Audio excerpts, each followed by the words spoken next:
নিজের চোখে দেখে নেবেন। এবং আমি অনুরোধ জানাচ্ছি আপনাদেরকে পার্টির তরফ থেকে, জনগণের তরফ থেকে যে কোনো আইন ভঙ্গনকারীকে আপনারা প্রশ্রয় দেবেন না আপনাদের ছত্রছায়া। আমি যদি জানতে পারি আপনাদের মধ্যে কেউ আইন ভঙ্গনকারী ক্রিমিনালকে ছত্রছায়া রেখেছেন, আমি প্রথমে হুকুম দিয়ে তাকে ধরব এবং আপনাদের এক্সপ্লেনেশন যাব। এবং আমি জানি যখন এইসব হুকুম প্রয়োগ করা হয় কোন কোন ক্ষেত্রে ভিক্টিমাইজেশন হয়, যেখানে ভিক্টিমাইজেশন হবে সেইখানে আমি উপযুক্ত ব্যবস্থা গ্রহণ করব। কিন্তু আমি আজ জানতে পেরেছি পার্টিতে কে কি রকমের, আর পার্টিতে কে গুন্ডা রয়েছে, কে পান্ডা রয়েছে। এবং আমি আপনাদেরকে পরিষ্কার ভাবে কথা দিতে পারি যে যারা গুন্ডা পান্ডা রয়েছে এবং আইন ভঙ্গনকারী রয়েছে আমাদের পার্টিতে, তারা হয় পালিয়ে যাবে অনতিবিলম্বে, না হলে তাদেরকে ধরা হবে। একইভাবে অন্যান্য পার্টির ছত্রছায়ায় যেসব আইন ভঙ্গকারী রয়েছে তাদেরকেও সমভাবে ধরা হবে এবং সকল আইন ভঙ্গকারীর আইনের সামনে আগে আপনাদেরকে ধরা হবে এবং আইনের সামনে সকল আইন ভঙ্গকারীদের সমান ব্যবস্থা হবে। এবং ইনশাআল্লাহ আগামীতে আপনারা দেখবেন আইন শৃঙ্খলার অবস্থার উন্নতি সাধন হবে। আমি জানি যে বিরোধী দল কেউ কেউ হরতালের ডাক দিয়ে দেশের ক্ষতি সাধন করবার চেষ্টা করবে, কিন্তু আমরা তাদেরকে ইনশাআল্লাহ উপযুক্তভাবে তাদের বিরুদ্ধে ব্যবস্থা নিব। আমাদের কিছু ঘাত প্রতিঘাত খেতে হতে পারে, তার জন্য আমাদেরকে সদা সর্বদা প্রস্তুত থাকতে হবে।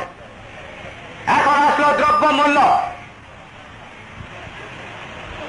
জিনিসের দাম বেড়েছে, এটা সত্য কথা, কিন্তু যেভাবে বেড়েছে তার চেয়ে অনেক বেশি বলা হচ্ছে। আমি গতকাল খোঁজ নিয়েছি যে চালের দাম 175, 180 টাকা সবচেয়ে নিম্নমানের, এবং কোথাও কোথাও 200 টাকা পর্যন্ত রয়েছে। হতে পারে দু এক জায়গায় বৃষ্টি এবং যাতায়াতের অসুবিধা থাকার জন্য তার চেয়েও কিছু বেশি থাকতে পারে। কিন্তু আজ গত কয়েকদিনে চালের দাম কমতে শুরু করেছে।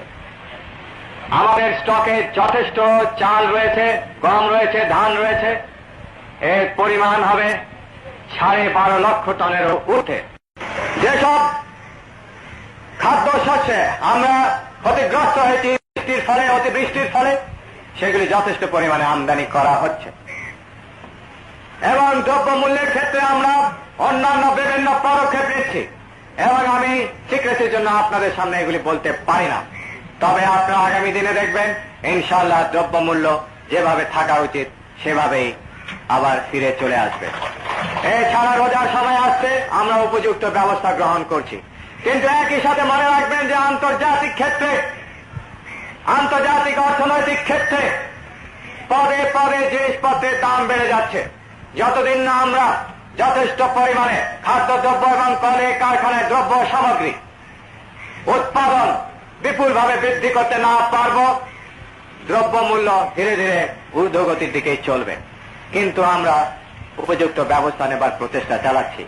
আপনাদেরকে মনে রাখতে হবে, বাংলাদেশ যে দেশ আপনারা পরিচালিত করছেন, এটা পরিচালনা করা কোনো সোজা দেশ নয়। এইটা বলতে গেলে সারা বিশ্বের মধ্যে সবচেয়ে কঠিন কাজ বাংলাদেশ পরিচালিত করা। সেই বাংলাদেশে আপনারা সমগ্র স্বাধীনতা দিয়েছেন, সমগ্র স্বাধীনতা দিয়েছেন, সমগ্র গণতন্ত্র দিয়েছেন। আপনারা পার্টির দর্শন অনুযায়ী সমগ্র স্বাধীনতা দিয়েছেন। সমগ্র স্বাধীনতা যে দিয়েছেন, গণতন্ত্র যে দিয়েছেন, তার দাম দিবেন না, তার মূল্য দিতে হবে। তার মূল্য হিসাবে, দেওয়া হিসাবে এই দুর্নীতি, এই আইন শৃঙ্খলা লঙ্ঘন এবং এই দ্রব্যমূল্যের কিছু কিছু ঊর্ধ্বগতি, এগুলির সম্মুখীন হতে হচ্ছে। আরেকটি কথা রয়েছে, সেটা হল দুর্নীতি। আমরা অতীতে অনেক বলে এসেছি, কিন্তু ইনশাআল্লাহ আমরা দুর্নীতিবাজদের বিরুদ্ধে কাজ নেওয়া শুরু করেছি। আপনারা যারা সজাগ রয়েছেন তারা জানতে পেরেছেন। আমরা ঢাক ঢোল পিটিয়ে এই কাজ করতে চাই না। আমরা কাজ শুরু করে দিয়েছি এবং প্রক্রিয়া চালু হয়ে গেছে।